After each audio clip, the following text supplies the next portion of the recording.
Hello প্রিয় বন্ধুরা, আজ আপনাদের সাথে পরিচয় করিয়ে দিব বিখ্যাত একজন লেখিকার সাথে, যিনি লেখালেখির মাধ্যমে জয় করেছিলেন পুরো বিশ্বকে। তাহলে চলুন ভিডিওটি শুরু করা যাক।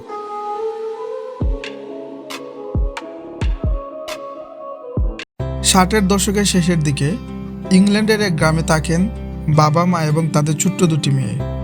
বড় বোনের কাছে ছোট্ট বোনের আবদারে শেষ নেই। গল্প না শোনালে সে ঘুমাতেই চায় না, কিন্তু রোজ রোজ নতুন গল্প কোথায় পাওয়া যায়।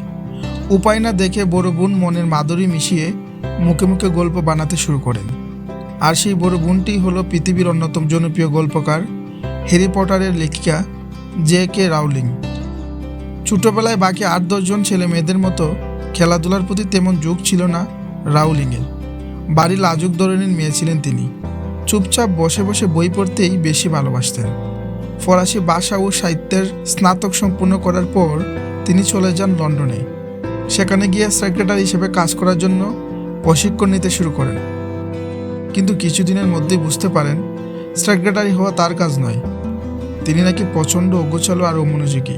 হবেই না বা কেন, মিটিংয়ের সময় যখন জটপট নোট নেওয়ার কথা, তখন যে তার মাথায় নতুন গল্পের আইডিয়া খেলে। সেক্রেটারি হওয়ার আশা ছেড়ে তিনি ঠিক করেন ইংরেজি শিক্ষক হবেন। ইংল্যান্ড ছেড়ে পর্তুগাল পাড়ি জমান তিনি। সেখানে তার সঙ্গে পরিচয় হয় এক পর্তুগিজ সাংবাদিকের। কিছুদিনের মধ্যেই বিয়ে করেন তারা, সন্তানও হয় তাদের। কিন্তু মেয়ের জন্মের 4 মাসের মাথাতেই রাউলিং ও তার স্বামীর বিচ্ছেদ হয়।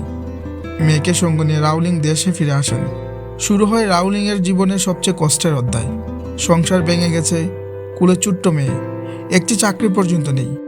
সরকারি ভাতার উপর নির্ভর করে কোনো রকম মা মেয়ে বেঁচে থাকা। তীব্র অনিচ্ছাতার কিছুদিনের মধ্যেই তিনি মানসিকভাবে অসুস্থ হয়ে পড়েন। পরবর্তী সময়ে সেই ভয়াবহ হতাশার দিনগুলোর কথা স্মরণ করে তিনি বলেন, আমি আত্মহত্যা করার কথাও ভেবেছিলাম, শুধু মেয়েটার মুখের দিকে তাকিয়ে পেরে উঠতে পারিনি। মেয়ের ভবিষ্যতের কথা চিন্তা করে আমি নিজেকে সামলে নিই। বেশ বুঝতে পারছিলাম আমার নিজের এই অবস্থা হলে মেয়েকে মানুষ করতে পারবো না।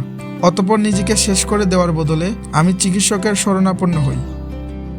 9 মাস ধরে একজন কাউন্সিলের কাছে চিকিৎসা নিয়ে আমি অনেকটা সুস্থ হই। স্কটল্যান্ডের এডিনবরার এক ক্যাফেতে বসে তিনি একটু একটু করে লেখালেখি শুরু করেন। বহুদিন আগে ম্যানচেস্টার থেকে ট্রেনে লন্ডনে যাওয়ার সময় তার মাথায় একটি গল্পের চিন্তা এসেছিল। এক ছোট্ট ছেলের কাহিনী, যে ট্রেনে চড়ে জাদুঘরদের এক স্কুলে ভর্তি হতে যাচ্ছে। সেই ছেলে আর কেউ নয়, হ্যারি পটার। 1995 সালে Rowling Harry Potter and the philosopher's stone বইটি লেখা শেষ করেন আর কয়েকজন এজেন্টকে বইয়ের পাণ্ডুলিপি পাঠান। মজার বিষয় হলো, শুরুতে কোনো প্রকাশক বইটি চাপাতেই রাজি হয়নি। বড় বড় অনেক প্রকাশক পাণ্ডুলিপিটি ফিরিয়ে দিয়েছিলেন। টানায় 1 বছর ধরে চেষ্টার পর একজন প্রকাশক পাওয়া যায়। তাও সম্ভব হয়েছিল সেই প্রকাশকের 8 বছর বয়সী মেয়ের কারণে। সে বইটি দারুণ পছন্দ করেছিল। বইটি প্রকাশকের সিদ্ধান্ত নেওয়ার পর অগ্রিম সম্মান হিসেবে রাউলিংকে 1,500 পাউন্ড দেওয়া হয়। প্রথম প্রকাশে ছাপা হয়েছিল মাত্র 1000 কপি, যার মধ্যে 500 কপি বিক্রি হয়েছিল বিভিন্ন স্কুলের লাইব্রেরিতে। হ্যারি পটারের প্রথম সংস্কারের সেই বইগুলো আজ পৃথিবী জুড়ে পাঠকের কাছে এক অমূল্য দুষ্প্রাপ্য সম্পদ। আর প্রতিটি বইয়ের বর্তমান দাম বেশি নয়, মাত্র 25,000 পাউন্ড, বাংলাদেশি মুদ্রায় প্রায় 33 লাখ টাকা। 1998 সালে ওয়ার্নার ব্রাদার্স রাউলিং তার প্রথম 2টি বইয়ের চলচ্চিত্র নির্মাণের স্বত্ব বিক্রি করে দেন। এরপর আর কখনো অর্থের অভাবে পড়তে হয়নি তাকে। হ্যারি পটার সিরিজের বইগুলো একের পর এক সাফল্যের মুখ দেখতে থাকে।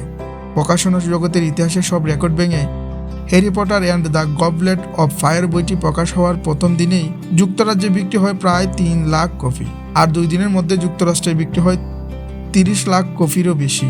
সাফল্যের শিখরে উঠলেও নিজের সবচেয়ে কষ্টের দিনগুলোর কথা ভুলে যাননি রাউলিং।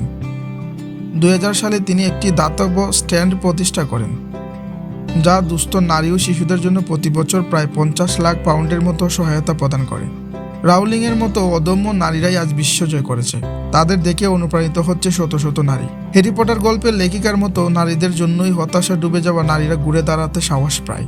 আর আমরাও চাই এমন সাহসী কিংবদন্তি নারীরা যুগ যুগ বেঁচে থাকুক পৃথিবীর বুকে। এরকম ইন্টারেস্টিং ভিডিও পেতে আমাদের ফোন দিবার চ্যানেলটি সাবস্ক্রাইব করুন এবং পাশে থাকা বেল আইকনটি অন করে দিন।